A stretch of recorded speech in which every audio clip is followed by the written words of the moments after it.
Good morning, everyone. It's a pleasure to be here from the Precision Pastures booth at Beef Australia 2024. This morning we're joined by Sam and Sarah Becker from the Jarrah Group, and we're going to be asking a few questions about soil and pasture and carbon. But before we do, Sam and Sarah, tell us a bit about Jarrah Group. What are the enterprises of the business? Where are you located, and what are you producing?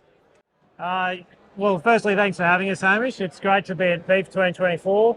A little bit about Jarrah. We're a family-run operation based out of Banana in central Queensland. We've got Jarrah Genetics, which Sarah and I own and operate, which is a seed stock operation. We breed Herefords, and we've got our own breeds, the Redfords and Jarrah Reds. We have our annual on-property bull sale in September. Very, very committed to breeding cattle that perform and with the data behind them. And then we've got the Jarrah Cattle Company branch, which is a partnership between my sisters and myself. It's a self-replacing herd where we mainly target the feedlot market, and we use our own genetics from Jarrah Genetics in there, which is that's very important for us to see how the genetics perform. So there's 5 properties across central Queensland, and we lease another 2. We've just taken over, but my father Jim, he started a long time ago now, and he put these together, and now the next generation's moving forward. It's beautiful country indeed up here in central Queensland. Can you tell us about your soil or your pasture condition? Have you had any soil health issues or pasture issues that you've had to deal with over your time, or even Jim's time on the country that you run? So we've probably got a mixture of different pasture types across the properties. I would say central Queensland is very predominantly buffel country. Previously a lot of softwood scrub, that sort of thing, Hamish. So it's always been highly productive land, and there's been a long period of time where people haven't been putting much back into the soil. So it's interesting now, getting to this point in time, you start to notice a few more little issues with the soil health and things propping up. And I suppose that's where we got to know you guys nearly 12 months ago. I think we sort of started talking, and it's been very interesting going through that soil testing process and identifying some different things that are happening on our land. I suppose the other main thing for us is our depot property, Glen Archie, where Sam and myself live, where a mix of, it's been traditionally, a lot of it has been dry land cropped, and then replaced back with monoculture buffel pastures. So a big focus of us, particularly in the last 3 to 5 years, has been, we've actually been looking with the rainfall. It doesn't make sense to have a lot of winter forage cropping, which is when we have that feed gap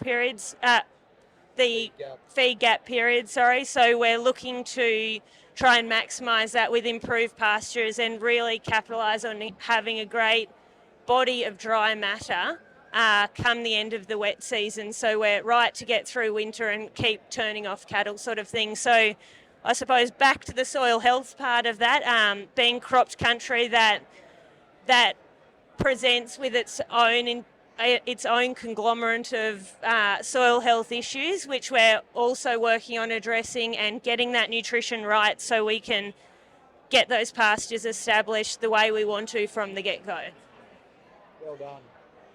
And I guess it's a bit of a new topic, soil carbon sequestration. If you go back one or 2 beefs ago, there probably weren't anywhere near the same number of carbon businesses here at Beef Australia.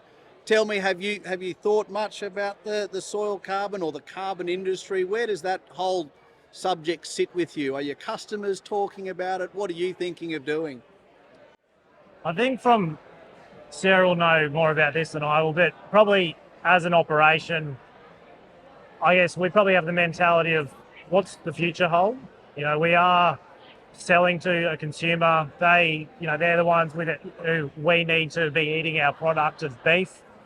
So there's that layer of trying to get ahead of the game. And I think you're right. There's, I think last beef was certainly the start of the conversation, and now it's great to see it's excelled.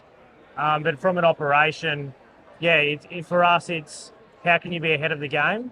And what is but then how can you tie that in for benefits of your operation, not just saying you've done carbon, but how can you improve productivity, efficiencies and everything like that? Like as you mentioned with your soil health, that is all part of it. And it's not just a blinkered, just carbon. It's actually an overall program of how that can actually benefit the operation. But I'll let you continue because you probably know a lot more than I do. My mind goes in all directions. I think, as in, there's so many different benefits to different aspects of your business. It probably depends on what you want to focus on, but probably what drew us to talking to you guys initially, Hamish, was twofold. The first thing was our world is going very green, and I suppose a big challenge from a business perspective is that we see, even in price and things like that, everything gets pushed back to the producer, but we seem to be where the buck stops. So I think being on the front foot and being green, knowing what your emissions are, but also in terms of being able to do a carbon project, what we can do to benefit our carbon levels, but also benefit the kilograms of beef we are able to produce, that for us is very exciting. And that was probably the biggest part that drew us to you. We're very focused on how can we, land prices are huge up here now, and interest rates have gone up again, things like that.